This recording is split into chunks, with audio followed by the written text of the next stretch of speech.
Algumas mancadas que Lando Norris chamou de embaraçosas levaram o inglês a fazer mudanças que o levaram do campo das frustrações para o título mundial. A reação de Norris ao se tornar campeão mundial de Fórmula 1 em Abu Dhabi misturou tensão, alívio e orgulho. Ele falou abertamente sobre o quanto 2025 foi difícil. Nas primeiras 2 horas como campeão, Norris pulou de um compromisso de mídia para o outro. Ele teve poucos minutos para comemorar com os mais próximos e aparecer no pódio entre as entrevistas para a TV.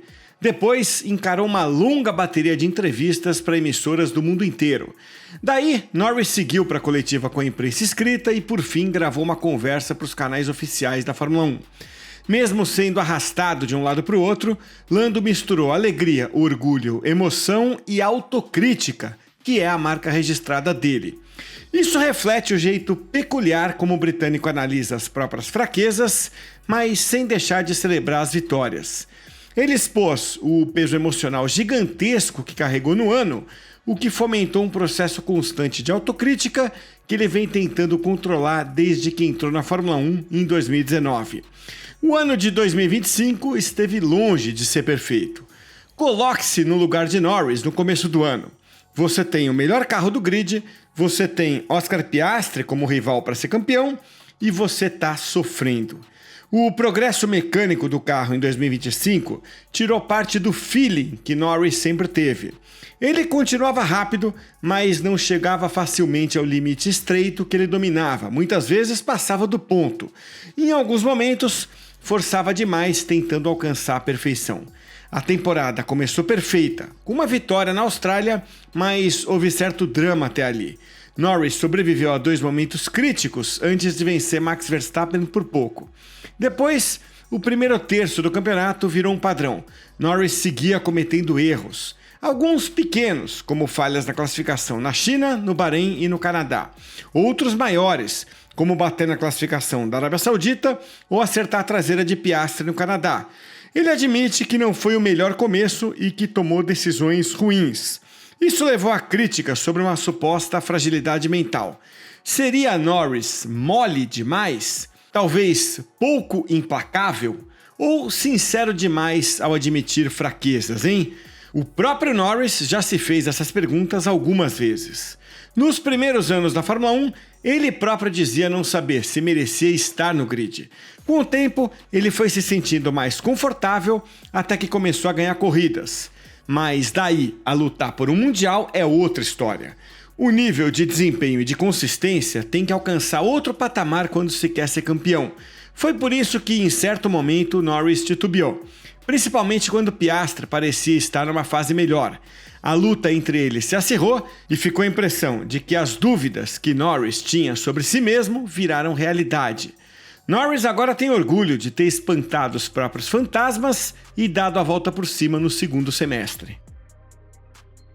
Já se sabe há muito tempo que Norris é um piloto de sensibilidade extrema, capaz de encontrar velocidade onde poucos conseguem. A mudança na geometria da suspensão dianteira, introduzida no Canadá em junho, contribuiu para a melhora dele.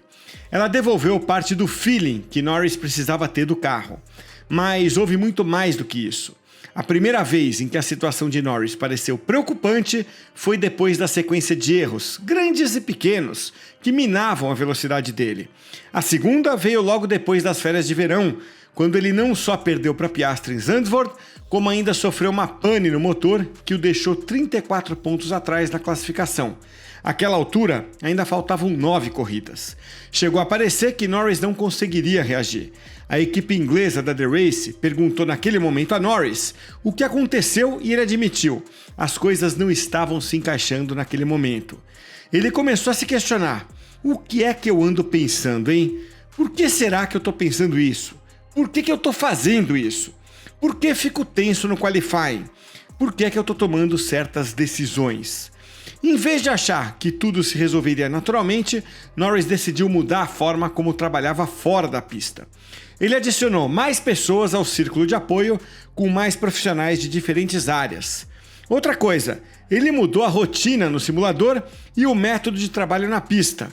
O inglês acreditava que, se não tivesse tido os problemas do início do ano, que mostraram que ele tinha que mudar, ele não teria sido campeão. As fraquezas viraram fortalezas. Ele teve tempo para descobrir o que estava errado. Norris não podia apagar os erros já cometidos, mas podia aprender com eles. Basta ver que os erros de pilotagem vieram na primeira metade do campeonato e a melhor fase veio na segunda. Quando chegou ao auge, com vitórias seguidas no México e no Brasil, Norris parecia ter tudo sob controle. Sim, ele ainda teve altos e baixos, mas passou a lidar melhor com os tropeços. No fim, foi isso que permitiu que ele tirasse uma diferença de 34 pontos, sem comemorar demais as vitórias e sem se abalar tanto com as derrotas. Faz tempo que Norris recebe críticas pelo estilo de pilotagem. Extremamente rápido em seus melhores dias e competente nas disputas roda a roda, Norris nunca foi um piloto de manobras agressivas. Os melhores momentos dele normalmente vinham de velocidade pura, levando a melhor no ritmo. Isso deu margem para questionamentos. No ano passado, ele dava a impressão de ficar intimidado por Verstappen. No começo desse ano, ele titubeava, enquanto Piastri parecia inabalável. Agora, essas críticas viraram satisfação para Lando. Ele diz ter vencido do jeito dele, um piloto justo tentando ser um piloto honesto. O novo campeão mundial sabe como algumas pessoas o enxergam. Ele nem contesta que é diferente de Verstappen ou de grandes campeões do passado, como Michael Schumacher e Ayrton Senna. Mas ele não quer ser como eles. Na coletiva, ele refletiu em voz alta. Disse que não foi tão agressivo nem tão ousado quanto outros campeões, mas fez o que precisava ser feito para ser campeão. Foi consistente e rendeu quando precisava. Depois de Zandvoort, por exemplo, teve 3 ou 4 ótimos resultados que garantiram o título. Mas veja, os pequenos deslizes em Las Vegas, quando ele perdeu a liderança por um erro na primeira curva, e no Qatar, quando ele ficou um pouco atrapalhado ao enfrentar Piastri em ascensão, mostra que Norris ainda não é imune a falhas quando fica sob pressão. Ainda assim, o fato é que ele superou essas barreiras e encontrou forças para reagir. E, cara, não subestime essa reação. A história do automobilismo tá cheia de ótimos pilotos que desperdiçaram oportunidades iguais ou melhores do que a do inglês. Títulos mundiais não vêm fácil nem vêm por acaso. Norris mereceu o título. Mas veja, isso não significa que ele atingiu o ápice como piloto. É interessante imaginar o que vem pela frente. Será que Norris vai ser como Jenson Button, que, satisfeito com o título, acumulou novas vitórias, mas não foi bicampeão, hein? Ou será que ele vai ser um colecionador de títulos, tipo Schumacher e Lewis Hamilton? Vai depender muito de como o próprio Norris encara o futuro, mas é cedo para saber. Nem ele sabe ainda como o título vai mexer com a cabeça dele. O fato é que Lando entrou para o seleto grupo de 35 pilotos que já faturaram um Mundial em 75 anos de história da Fórmula 1. E isso significa muito para qualquer piloto em qualquer época.